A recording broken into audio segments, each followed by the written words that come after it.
Nos últimos dias, a suposta descoberta de Ratanabá, uma civilização secreta no coração da Amazônia, se espalhou com grande velocidade pelas redes sociais. Fala galera, somos do canal, é sério isso, e Ratanabá. Arqueólogo explica por que lenda de cidade perdida na Amazônia não faz sentido. De acordo com as postagens que viralizaram no TikTok, no Twitter e no Instagram, a cidade seria maior que a Grande São Paulo, era a capital do mundo e esconde muita riqueza, como esculturas de ouro e tecnologias avançadas de nossos ancestrais. Algumas teorias da conspiração foram além e disseram que a descoberta ajudaria a explicar o verdadeiro interesse de dezenas de homens poderosos na Amazônia, e até o desaparecimento do jornalista inglês Dom Phillips e do indigenista brasileiro Bruno Pereira. Essas informações, porém, não fazem o menor sentido. Tudo isso é um delírio, avalia o arqueólogo Eduardo Goes Neves, professor do Centro de Estudos Ameríndios da Universidade de São Paulo, USP, e coordenador do Laboratório de Arqueologia dos Trópicos do Museu de Arqueologia e Etnologia da mesma instituição. Há mais de 30 anos. O especialista integra uma rede de pesquisadores que trabalham para revelar o passado da Amazônia e dos povos que viveram e ainda vivem por lá. Na avaliação dele, o surgimento de histórias como a de Ratanabá, que não tem fundamento algum nas publicações científicas recentes, prestam um desserviço à arqueologia. Há mais de 20 anos, os arqueólogos que atuam na região defendem que existiam cidades na Amazônia, mas isso era visto como coisa de maluco, conta. Com o passar do tempo, a perspectiva foi mudando e a comunidade acadêmica começou a aceitar que, sim, existem evidências de sítios de grande dimensão, estradas e aterros construídos há muito tempo, continua o especialista, que reforça que essas descobertas não têm nada a ver com civilizações antigas ou tesouros ocultos. Agora, todo o nosso esforço pode quase voltar à estaca zero com a história de Ratanabá e a propagação de informações das maneiras mais estapafúrdias possíveis. Completa. A seguir, confira por que os principais argumentos utilizados para falar sobre a cidade perdida na Amazônia não fazem sentido, e o que as evidências científicas revelam sobre a ocupação humana na maior floresta tropical do mundo. Uma conta que não fecha. O primeiro detalhe que chama a atenção nas postagens sobre Ratanabá são as datas utilizadas. Em alguns textos, está escrito que a civilização teria existido ali há 350, 450 ou até 600 milhões de anos. Isso não faz o menor sentido do ponto de vista da história geológica e biológica do nosso planeta, responde Neves. Para ter ideia, nem os dinossauros existiam há 350 milhões de anos. Nossos ancestrais mais antigos viveram há mais ou menos 6 milhões de anos. Mas a nossa espécie mesmo, o Homo sapiens sapiens, surgiu há 350 mil anos na África, estima. Ou seja, há um erro de cálculo de, pelo menos, 349.650.000 de anos nessa história. Se alguém falasse que existiram cidades na Amazônia há 3.500 anos, eu até pensaria que essa era uma questão para tentar entender melhor e pesquisar. Agora, uma civilização há 350 milhões de anos? Não existe a menor possibilidade disso, assinala o arqueólogo. Metrópoles do passado. Pequenas cidades de hoje. A segunda informação completamente errada sobre Ratanabá tem a ver com o suposto tamanho da cidade. Algumas postagens dizem que ela seria maior que a Grande São Paulo.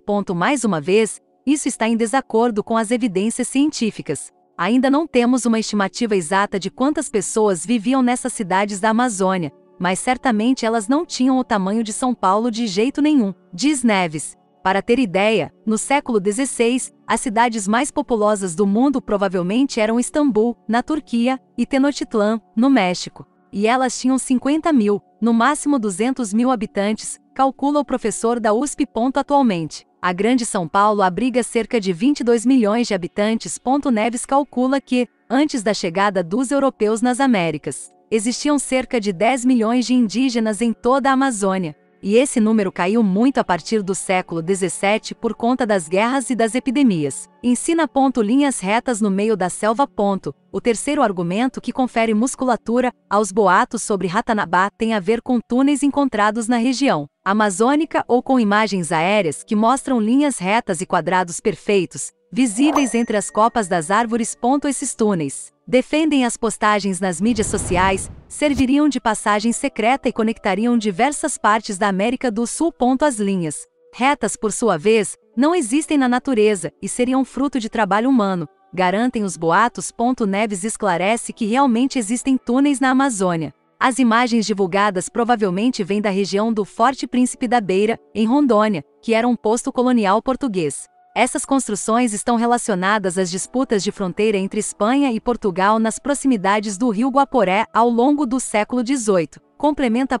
Mas as linhas retas? Pelas poucas imagens disponíveis, Neves acredita que elas sejam de uma região próxima da fronteira, entre os estados do Mato Grosso, Pará e Amazonas. Essas formações são conhecidas há muito tempo e realmente parecem linhas perpendiculares, o que é uma coisa incomum, avalia. As principais suspeitas são de que seja uma formação natural de calcário ou algum tipo de rocha que segue esse padrão, diz o arqueólogo. É improvável que aquilo seja de autoria humana. Mas, caso realmente tenha sido feito pelos povos locais, essas construções não devem ter mais do que 2,5 mil anos. Completa.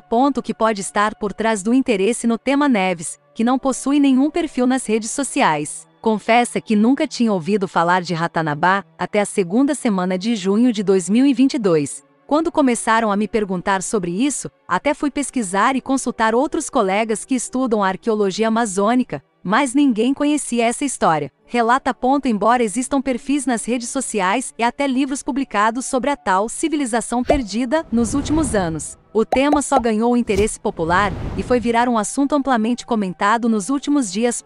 Na avaliação de Neves, o fenômeno pode ser explicado por uma série de fatores. Me parece uma mistura da ingenuidade das pessoas, que querem acreditar nesse tipo de coisa, com interesses econômicos de exploração da Amazônia. Especula o especialista, que lembra de outras lendas parecidas, como a cidade de Eldorado, alvo de exploradores ao longo dos séculos por supostamente ser feita de ouro.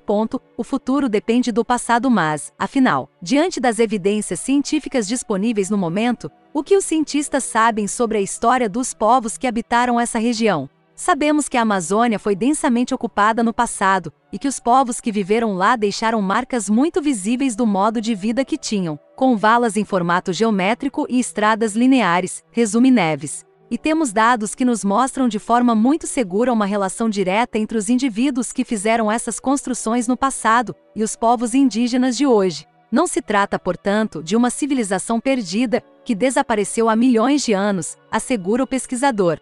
Cansou de ter uma vida mediana? Sempre aquela mesmice, nada muda, nada evolui. Você se sente estagnado e até perdido. Você começou a aceitar a ideia de que a vida é assim mesmo e não tem jeito. Só se dá bem quem tem sorte e veio de família rica. Se você fechar o olho agora, você sabe exatamente a vida que você quer ter. Você sabe o carro que você quer ter, a casa que quer ter. Sabe como você gostaria de ser visto por outras pessoas. Os próximos segundos desse vídeo podem ser os segundos mais importantes da sua vida. Eu vou te mostrar como que você pode receber notificações diárias no seu celular, assim como essas que tá passando aqui na tela. E isso usando só o seu Instagram e o WhatsApp 30 minutos do seu dia. Mas antes de eu te revelar essa descoberta, deixa eu me apresentar. Meu nome é Nicolas Fernandes, eu sou o pai da Isabela, eu moro no interior de São Paulo e eu sou empresário, atuo com negócios online há mais de 7 anos. Somente no ano de 2020 eu tive um faturamento de 7 milhões na internet.